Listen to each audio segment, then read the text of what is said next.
नमस्कार विद्यार्थी मित्रांनो, इयत्ता 10वी विषय विज्ञान आणि तंत्रज्ञान भाग 2 पाठ क्रमांक 2 सजीवातील जीवन प्रक्रिया भाग 1 या धड्यामध्ये आपण सजीव आणि जीवन प्रक्रिया म्हणजे आणि काही अन्न घटक व मिळणारी ऊर्जा, सजीव व ऊर्जा निर्मिती आणि पेशी विभाजन एक जीवन प्रक्रिया या गोष्टींचा अभ्यास करणार आहोत।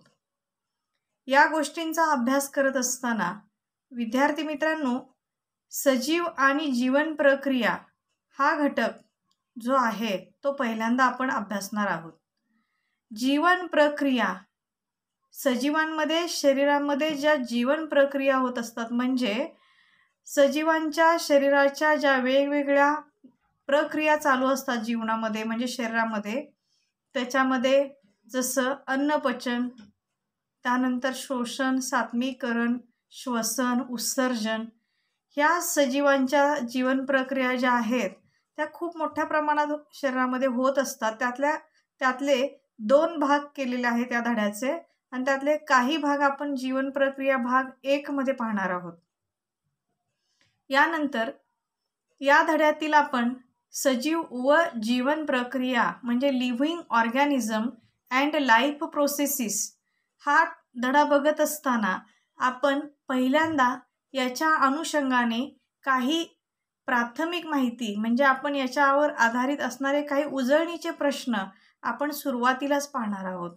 म्हणजे याचा अर्थ असा आहे की याच्यावरून आपली मागील याच्याशी रिलेटेड असणारी काही माहिती जी आहे त्याच्यावरती आपण उजळणी करणार आहोत। म्हणजे हे प्रश्न आपल्या समोर आहेत थोडे आठवामध्ये। पहिला प्रश्न आहे, अन्न पदार्थ व त्यातील पोषक तत्वे शरीरासाठी कशी उपयुक्त ठरतात? विद्यार्थी मित्रांनो, शरीरामध्ये अन्न पदार्थ आपण जे दररोज खात असतो त्या अन्न पदार्थांचे पचन होत असते आणि हे पचन होऊन त्यापासून आपल्याला विद्राव्य पोषक तत्वे मिळत असतात। ही पोषक तत्वे जी आहेत ती रक्तामार्फत आपल्या प्रत्येक पेशीला पुरवली जात असतात। म्हणजे याच्यासाठी रक्त हे काय आहे? सर्क्युलेटिंग फ्लुइड आहे, म्हणजे परिवहन करणारे हे काय? एक द्रव पदार्थ आहे। त्यानंतर प्रत्येक पेशीला जेव्हा हे पोषक तत्वे पोचवली जातात, श्वसन प्रक्रियेतून शरीरात घेतलेला जो ऑक्सिजन आहे, आपण बघा नेहमी श्वसन प्रक्रियेमध्ये आपण जेव्हा श्वास आत घेतो तेव्हा ऑक्सिजन आत घेतो, तो जो ऑक्सिजन आहे तो देखील प्रत्येक पेशीला पुरवला जातो, म्हणजे पेशीपर्यंत पोहोचवला जातो। त्यामुळे पेशीमध्ये सगळ्यात महत्त्वाची क्रिया म्हणजे ऊर्जा निर्मितीची प्रक्रिया पूर्ण होत असते आणि यामुळे ऊर्जा निर्मिती झाल्यामुळे शरीराची सर्व कार्य सुरळीतपणे चालत असतात आणि या पोषक तत्वानेच शरीराची वाढ होत असते आणि विकास घडवून येत असतात।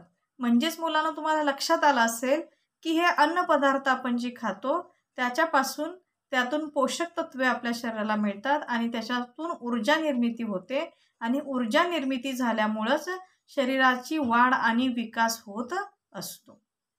यानंतर प्रश्न क्रमांक 2 जो आहे, संतुलित आहाराचे शरीरासाठी काय महत्त्व आहे? आपण जो आहार घेतो तो संतुलित असेल तर त्याचा शरीरासाठी काय उपयोग आहे? आता विद्यार्थी मित्रांनो, याच्यासाठी संतुलित आहारात नेमके कोणते घटक असतात त्या घटकांचा येथे समावेश आपल्याला करायला पाहिजे। त्यामध्ये संतुलित आहार म्हटलं की त्याच्यामध्ये कर्बोदके असतात, प्रथिने, मेद, जीवनसत्वे, खनिजे यामुळे शरीराची निरनिराळे कार्य पार पडत असतात। संतुलित आहारात या सर्व अन्न घटकांचा योग्य पद्धतीने उपयोग केलेला असतो आणि योग्य प्रमाणात हे सर्व घटक समाविष्ट केल्याने स्वास्थ्यासाठी असा आहार अतिशय उपयुक्त असतो। म्हणून आपलं जर स्वास्थ्य चांगलं ठेवायचं असेल तर नक्कीच आपला आहार हा संतुलित असावा लागतो। यानंतर प्रश्न क्रमांक 3, स्नायू शरीरात कोणकोणते कार्य पार पाडतात? म्हणजे विद्यार्थी मित्रांनो, आपल्या शरीरामध्ये जे स्नायू आहेत ते कोणकोणते कार्य पार पाडतात? तर स्नायूंचे 3 महत्त्वाचे प्रकार आहेत. बघा, हे स्नायूंचे प्रकार किती आहेत? 3. यामध्ये आपल्या शरीरामध्ये ऐच्छिक स्नायू, ऐच्छिक या शब्दाचाच अर्थ आहे मुलांनो, काही स्नायू आपल्या इच्छेप्रमाणे काम करतात, त्याला आपण ऐच्छिक स्नायू असे म्हणतो. इच्छेप्रमाणे म्हणजे आपल्या विल पॉवरनुसार ते कार्य करतात. हे ऐच्छिक स्नायू जे आहेत ते आपल्या हाताच्या आणि पायांच्या हाडांना चिकटलेले आहेत आणि म्हणून आपल्या हाताची हालचाल, पायाची हालचाल ही आपण आपल्या इच्छेप्रमाणे करू शकतो आणि म्हणून ते ऐच्छिक स्नायू आहेत. दुसरा प्रकार असा आहे अनैच्छिक स्नायू. अनैच्छिक स्नायू या सुद्धा शब्दातच अर्थ आहे अनैच्छिक म्हणजे इच्छा नसताना होणारं कार्य. म्हणजे अनैच्छिक स्नायूमुळे शरीरांतर्गत असणाऱ्या काही महत्त्वाच्या क्रिया ज्या असतात त्या होत असतात. म्हणजे शरीरांतर्गत म्हणजे काही वेळेला बघा, जसे जठर, आतडे अशा अवयवांची कामे अनैच्छिक स्नायूंच्या मदतीने होत असतात. अनैच्छिक या शब्दातच अर्थ आहे. आता बघा, बऱ्याच वेळेला आपलं जठरामध्ये होणाऱ्या ज्या हालचाली आहेत त्या अनैच्छिक स्नायूंच्या आहेत. जरी आपण त्या थांबवायचा प्रयत्न केला, आपण इच्छा जरी व्यक्त केली की आता जठरानं आपलं काम थांबवावं, तरीही ते थांबणार नाही आहे. म्हणजे ते अनैच्छिक स्नायू आहे. त्यानंतर तिसरा स्नायूचा प्रकार आहे हृदय स्नायू. हृदय स्नायू हा प्रकार इतर 2 प्रकारांपेक्षा वेगळा आहे. याच्यामध्ये पाहिलं तर हृदय स्नायू हे तिसऱ्या प्रकाराचे महत्त्वाचे स्नायू आहेत की जे हृदयाचे सर्व कार्य नियंत्रित करतात. यामध्ये जर आपण पाहिलं तर स्नायूंमध्ये कर्बोदकांचा आणि प्रथिनांचा साठा केला जातो. आता आपण म्हटलं की हृदय स्नायू जे आहेत ते सर्व महत्त्वाचे स्नायू आहेत आणि ते हृदयाचे कार्य नियंत्रित करतात. हृदयाचे कार्य जे आहे मुलांनो ते कायम चालू आहे आपलं हृदय. म्हणजे आपण रात्री झोपलेलो असताना सुद्धा हृदयाचं कार्य चालूच असतं. म्हणजे हे हृदयाचं कार्य चालू राहण्यासाठी त्याचे हृदयाचे जे स्नायू आहेत ते सेल्फ रेग्युलेटरी आहेत. म्हणजे ते स्वयंप्रेरित असतात. स्वतः ते स्वतःचं नियंत्रण करत असतात. स्वयंनियंत्रण त्यांच्याकडे आहे आणि म्हणून आपण जरी म्हटलं की हृदय थकलं असेल तरी हृदय हे काम थांबवणार नाही आहे. हृदय कधीही विश्रांती घेणार नाही आणि म्हणून आपलं जेवढं आयुष्य आहे तेवढ्या आयुष्यापर्यंत हृदय हे सतत चालूच राहतं आणि म्हणून हे हृदय स्नायू याचं एक मुख्य वैशिष्ट्य आहे की हृदय स्नायू असल्यामुळं हृदयाची प्रक्रिया जी आहे ती कायमची चालू असते. स्नायू शरीरामध्ये सगळ्यात महत्त्वाचं कार्य म्हणजे कर्बोदकांचा आणि प्रथिनांचा साठा करतात आणि जेव्हा आवश्यक असेल तेव्हा ते पुरवलं जातं ते स्नायूद्वारे. विद्यार्थी मित्रांनो, चौथा प्रश्न असा आहे, पाचक रसाचे पचन संस्थेमध्ये काय महत्त्व आहे? जे पाचक रस आहेत मग त्याच्यासाठी आपल्या शरीरामध्ये वेगवेगळ्या ग्रंथी आहेत आणि त्या ग्रंथीद्वारे स्त्रवणारे जे पाचक रस असतात जे पचनासाठी काम करत असतात, तर त्याचं पचन संस्थेमध्ये काय महत्त्व आहे? तर विद्यार्थी मित्रांनो, जर आपण लक्षात आलं की ह्या पाचक रसांमध्ये निरनिराळी विकरे असतात. यातील बरीचशी विकरे जी आहेत ती उत्प्रेरकासारखे कार्य करतात. त्यांच्यामुळे अन्नपचनाची क्रिया जलद होते. जठरातील पाचक रसामुळे शरीरातील सामू म्हणजे आपण त्याला पीएच म्हणतो देखील आम्लधर्मी होतो आणि आतड्यातील पाचक रसामुळे तो आम्लारी धर्मी होतो. मानवी शरीरात पुढचा प्रश्न असा आहे, मानवी शरीरात तयार होणारे टाकाऊ पदार्थ शरीराबाहेर टाकण्यासाठी कोणती संस्था कार्यरत असते? तर मानवी शरीरात तयार होणारे टाकाऊ पदार्थ बाहेर टाकण्यासाठी आत्ताच आपल्याला बाहेर टाकण्यासाठी उत्सर्जन संस्था ही काय करते? शरीरातील टाकाऊ पदार्थ बाहेर टाकण्यासाठी कार्यरत असते. यानंतर प्रश्न क्रमांक पुढचा 6वा, ऊर्जा निर्मिती प्रक्रियेत रक्ताभिसरण संस्था कशी कार्य करते? तर ऊर्जा निर्मिती प्रक्रियेमध्ये रक्ताभिसरण संस्था जी आहे, तर ह्या रक्ताभिसरण संस्थेमुळेच पचन संस्थेकडून ग्लुकोज आणि श्वसन संस्थेकडून मिळणारा ऑक्सिजन जो आहे, हे दोन्ही घटक शरीरातील प्रत्येक पेशीकडे पाठवण्याचं कार्य हे फक्त आणि फक्त रक्ताभिसरण संस्थेकडूनच होते. कारण रक्तात असलेल्या लोहित रक्तकणिका म्हणजेच तांबड्या रक्तपेशी, त्यालाच आपण RBCs म्हणतो, हे ऑक्सिजन वाहून नेण्याचे कार्य करतात आणि हृदयाकडून पाठवलेले जे रक्त आहे ते प्रत्येक पेशीपर्यंत पोचवले जाते. प्रत्येक पेशीत या ऑक्सिजनच्या साहाय्याने ग्लुकोजच्या रेणूपासून ऑक्सिडीकरणाने ऊर्जा निर्मिती होत असते. विद्यार्थी मित्रांनो बघा, जसं प्रत्येक पेशीला ऑक्सिजन पोहोचवलं जातं, तसंच ह्या रक्तातूनच तांबड्या रक्तपेशी ज्या आहेत ऑक्सिजन जसं पोहोचवतात, तसंच त्या विरघळलेलं म्हणजे रक्तामध्ये समाविष्ट झालेले जे अन्न घटक आहेत, म्हणजे ते अन्नाचं काय झालेलं असतं, त्यात सात्मीकरण झालेलं असतं आणि ते अन्न घटक प्रत्येक पेशीपर्यंत पोहोचवतात आणि प्रत्येक पेशीत तिथं काय केलं जातं, ग्लुकोजचा रेणूपासून ऑक्सिडीकरण होते आणि ह्या ऑक्सिडीकरण प्रक्रियेतून तिथं ऊर्जा निर्मिती पूर्ण होते. म्हणजे ही ऊर्जा निर्मिती प्रक्रिया पूर्ण होण्यासाठी रक्ताभिसरण संस्थेचं कार्य अतिशय मौलाचं आहे. त्यानंतर पुढील प्रश्नाचा आहे, मानवी शरीरांतर्गत चालणारे कार्य कसे नियंत्रित होते आणि किती प्रकारे? तर मानवी शरीरांतर्गत चालणारे कार्य कसे नियंत्रित होते, मानवी शरीरामध्ये किती प्रकारे होते, असा प्रश्न जो विचारलेला आहे.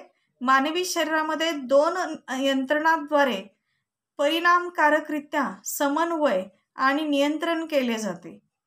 या यंत्रणा म्हणजे चेता नियंत्रण आणि रासायनिक नियंत्रण होय. या यंत्रणांमुळे शरीरातील विविध क्रियांचे पद्धतशीर नियमन होते आणि त्या क्रमवार घडवून आणल्या जातात. म्हणजे आपण जर पाहिलं की मानवी शरीरात 2 यंत्रणांद्वारे परिणामकारक समन्वय आणि नियंत्रण केले जाते. आताच आपण पाहिलं की ह्या 2 प्रक्रिया म्हणजे कुठल्या कुठल्या आहेत, चेता नियंत्रण, चेता म्हणजे मेंदूचं नियंत्रण, आणि दुसरं आहे ते म्हणजे रासायनिक नियंत्रण. रासायनिक नियंत्रण जे आहे ते म्हणजेच हार्मोनल बॅलन्स, म्हणजेच आपण म्हणतो की संप्रेरकाद्वारे होणारं नियंत्रण. ह्या दोन्ही यंत्रणामुळे शरीरातील वेगवेगळ्या क्रियांचे पद्धतशीर नियमन होते. कारण चेता नियंत्रण ही अगदी फास्ट क्रिया आहे, अतिशय जलद क्रिया आहे, आणि रासायनिक नियंत्रण जे आहे ती अतिशय हळूवार क्रिया आहे, पण खूप कालावधीसाठी ती टिकून असते. आणि म्हणून ह्या दोन्ही क्रिया ज्या आहेत त्यांचं नियमन हे अतिशय पद्धतशीरपणे आपल्या शरीरामध्ये होत असतं आणि त्या क्रमवार घडवून आणल्या जातात. क्रमवार म्हणजे चेता नियंत्रण आणि रासायनिक नियंत्रण हे एक झाल्या एक ह्या क्रिया सतत होत असतात आणि त्यामुळे या दोन्ही क्रियांच्या समन्वयातून आपल्या शरीराचं काय केलं जातं, नियंत्रण केलं जातं. यानंतर विद्यार्थी मित्रांनो आपण पुढील भाग बघणार आहे, तो म्हणजे सजीव आणि जीवन प्रक्रिया, म्हणजेच living organism and life processes.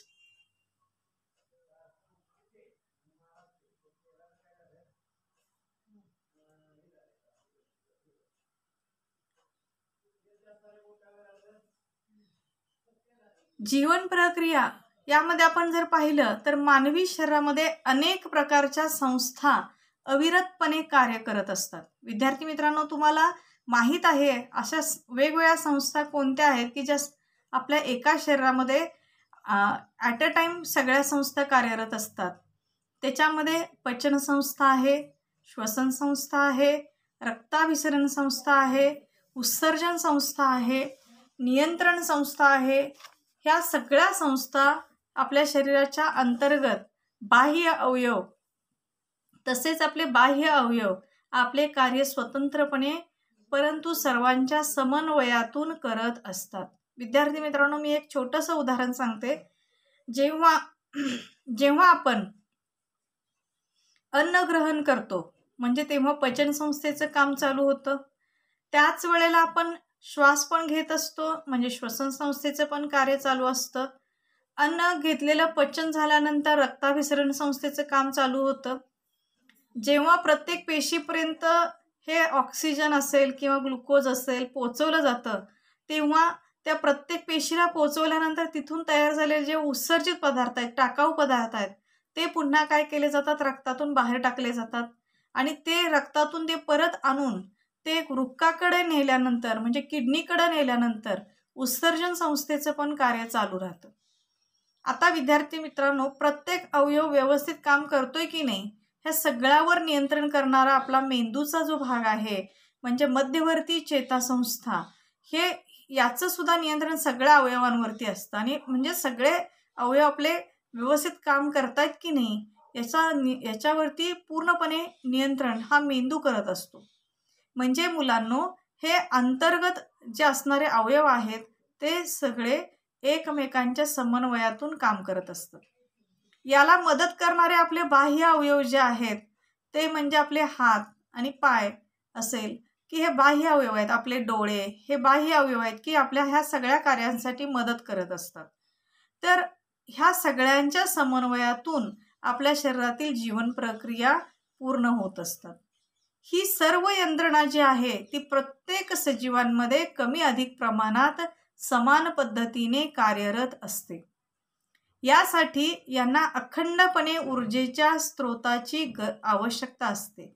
म्हणजे विद्यार्थी मित्रांनो, जर कोणतंही कार्य करण्यासाठी शरीरात ऊर्जा शिल्लक नसेल तर कार्य होणार नाही आहे.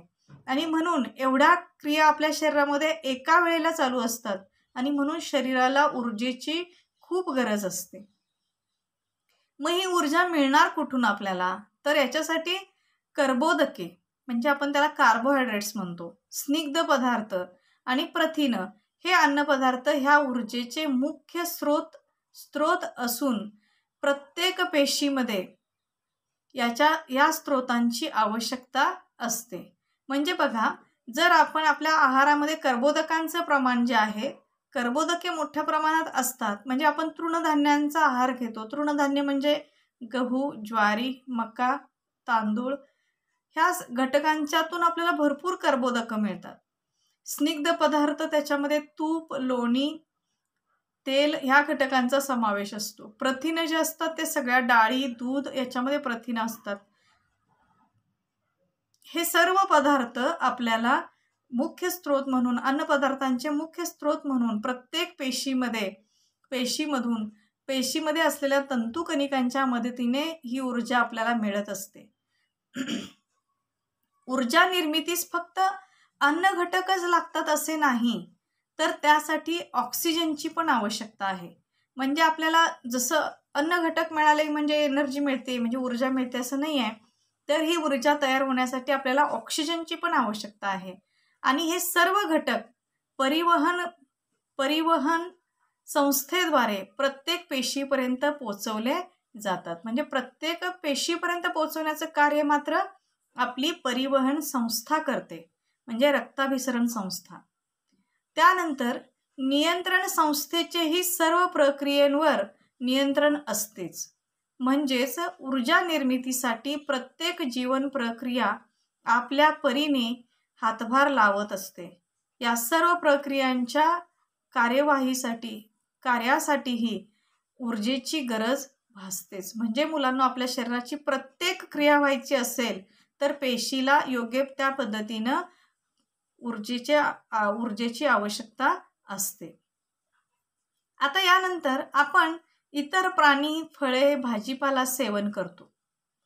वनस्पती स्वतःचे पोषण स्वतः करतात. यासाठी ते अन्न निर्मिती करतात. काही अन्न ते स्वतः वापरतात, तर उर्वरित अन्न ते फळं, त्यानंतर पाने, खोड, मूळ यामध्ये साठवून देखील ठेवतात. या सर्व वनस्पतीजन्य पदार्थांचे आपण सेवन करतो आणि त्यापासून विविध पोषक द्रव्य म्हणजेच कर्बोदके, प्रथिने, स्निग्ध पदार्थ, जीवनसत्वे, खनिजे मिळवतो. यासाठी आपण कोणते अन्नपदार्थ खातो? म्हणजे मुलांनो, जसं वनस्पती स्वतःचं अन्न स्वतः तयार करते, ती स्वतः अन्न वापरते आणि उर्वरित अन्न जे आहे ते फळांमध्ये, पानांमध्ये, खोडांमध्ये, मुळांमध्ये साठवून देखील ठेवते. जसं आपण वनस्पतीचे पदार्थांचे आपण सेवन करतो आणि त्यापासून मिळणारी जी पोषक द्रव्ये आहेत ती कर्बोदकांच्या, प्रथिनांच्या, स्निग्ध पदार्थांच्या, जीवनसत्व, खनिजे मिळवतो आपण. यासाठी आपण कोणते अन्नपदार्थ खातो, म्हणजे आपण कोणते अन्नपदार्थ खात असतो, तर आपण तृणधान्य खातो. तृणधान्यांमध्ये मी मगाशी बोलल्याप्रमाणे त्यामध्ये गहू, ज्वारी, मका, बाजरी, भात ही तृणधान्ये जे आहेत हे अन्नपदार्थ आपण खातो. आणि म्हणून त्यानंतर म्हणजे आपली मानवी शरीर रचना जी आहे ती शाकाहारासाठीच योग्य असल्यामुळे आपण ह्या घटकांचाच आपल्या आहारामध्ये समावेश करायला हवा. म्हणजे तृणधान्य असू देत, प्रथिनासाठी आपण डाळी असू देत, पालेभाज्या असू देत, दूध असू दे, तर याच घटकांचा आपल्या आहारामध्ये समावेश असावा. विद्यार्थी मित्रांनो, इथं दूध, फळे, गूळ, साखर, भाजीपाला, त्यानंतर गहू, मका, नाचणी, ज्वारी, बाजरी, तांदूळ यासारखी धान्य, त्यानंतर मध, बटाटे, रताळी, मिठाई यामधून आपल्याला कर्बोदके मिळतात, म्हणजे कार्बोहायड्रेट्स मिळतात. कर्बोदकांमधून, कारण ऊर्जेचा महत्त्वाचा स्रोत जो आहे तो कर्बोदके, आणि हे कर्बोदके जे आहेत ते आपल्याला ह्या सगळ्या घटकातून मिळत असतात. ह्याच कर्बोदकांमधून आपल्याला 4 किलो कॅलरी पर ग्रॅम एवढी ऊर्जा मिळत असते. म्हणजे प्रत्येक ग्रॅम कर्बोदकांची इथे जी ऊर्जा मिळते त्यामध्ये 4 किलो कॅलरी एवढी ऊर्जा जी आहे प्रति ग्रॅम, एवढी ऊर्जा आपल्याला ह्या कर्बोदकापासून मिळत असते. ही ऊर्जा नेमकी कशी मिळवली जाते याचा आपण अभ्यास करूया. विद्यार्थी मित्रांनो, इथं आपल्याला एक प्रश्न विचारलेला आहे, जरा डोके चालवा. याच्यामध्ये एक प्रश्न विचारलेला आहे की अनेक खेळांमध्ये खेळाडू खेळ खेळताना काही वेळा मध्यांतर घेऊन काही पदार्थांचे सेवन करतात आणि असे पदार्थ खेळाडू का घेत असावेत. म्हणजे हा जो प्रश्न आपल्याला जे आहे तर खेळ खेळत असताना मध्यांतर करून तर काही पदार्थांचं सेवन करतात, म्हणजे ऊर्जा मिळवण्यासाठी हे करत असतात. तर त्याच्यासाठी सगळ्यात महत्त्वाचं मुलांनो, खेळाडूंना मोठ्या प्रमाणावर ऊर्जेची आवश्यकता असते आणि हे ऊर्जेची आवश्यकता असते. त्यामुळे खेळ खेळत असताना त्यांना खूप घाम येतो. घाम येत असल्यामुळे त्यामुळे त्यांच्या शरीरामधील इलेक्ट्रोलाइट्स जे असतात आणि पाण्याचे प्रमाण देखील कमी होते. त्यामुळे त्यांच्या खेळावर विपरीत परिणाम होऊ शकतो आणि त्यांना असे पदार्थ असलेले, म्हणजे इलेक्ट्रोलाइट्स आणि पाणी असे पदार्थ असलेले सरबत किंवा पाणी देणे आवश्यक असते. आणि म्हणूनच त्यामुळे त्यांच्या शरीरातील सर्व इलेक्ट्रोलाइट्स आणि पाण्याचे प्रमाण पुन्हा समतोल करण्यासाठी त्यांना अधिक ऊर्जा मिळवण्यासाठी त्यांना काही वेळानंतर काही पदार्थांचे सेवन करावे लागते. आणि म्हणूनच ही ऊर्जा मिळवण्यासाठी ते मध्ये म्हणजे मध्यांतरामध्ये काही पदार्थांचे सेवन करत असतात. हे त्यांच्या शरीरासाठी गरजेचंच आहे. यानंतर विद्यार्थी मित्रांनो, थोडे आठवा मध्ये काही प्रश्न दिलाय. तो प्रश्न जो आहे तो आपल्या समोर स्क्रीनवरती दिसतोय. प्रश्न थोडे आठवा मध्ये काय आहे पहा. याच्यामध्ये श्वसन म्हणजे काय आणि श्वसनाची क्रिया कशी घडते असा आपल्याला प्रश्न इथं दिलेला आहे.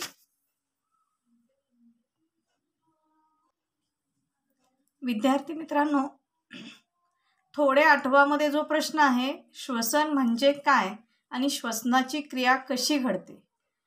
मुलांनो, जेव्हा आपण अन्न ग्रहण करतो त्या अन्नाचं पचन आणि सात्मीकरण ह्या प्रक्रिया होतात. सात्मीकरण झालेलं जे अन्न आहे त्या अन्नापासून ऊर्जा मुक्त करण्याच्या प्रक्रियेला, म्हणजे सात्मीकरण झालेल्या अन्नापासून ऊर्जा मुक्त करण्याच्या प्रक्रियेला आपण श्वसन असे म्हणतो. बाह्य श्वसन झाल्यानंतर बाह्य श्वसन केल्यावर वातावरणातील हवा फुफ्फुसात येते. बाह्य श्वसन म्हणजे जेव्हा आपण नाकपुड्याद्वारे श्वास आत घेतो आणि उच्छ्वासाद्वारे उच्छ्वास म्हणजे CO2 बाहेर टाकतो, तेव्हा बाह्य श्वसन केल्यावर वातावरणातील हवा फुफ्फुसात शिरते. त्यानंतर ह्या हवेतील ऑक्सिजन रक्तात मिसळतो. त्याचवेळी शरीरातील कार्बन डायऑक्साईड रक्तातून बाहेर पडून नाकावाटे वातावरणात परत सोडला जातो. त्यानंतर लोहित रक्तकणिकांच्या सहाय्याने प्रत्येक पेशीपर्यंत ऑक्सिजन पोहोचवला जातो. इथे पेशीतील तंतुकणिकांमध्ये पेशी श्वसन होते. श्वसनाच्या वेळी शोषून घेतलेल्या वायूतील ऑक्सिजनचा वापर ऊर्जा निर्मितीच्या प्रक्रियेत केला जातो. अन्न घटकांचे ऑक्सिडीकरण होऊन ATPच्या स्वरूपात ऊर्जा मुक्त होते.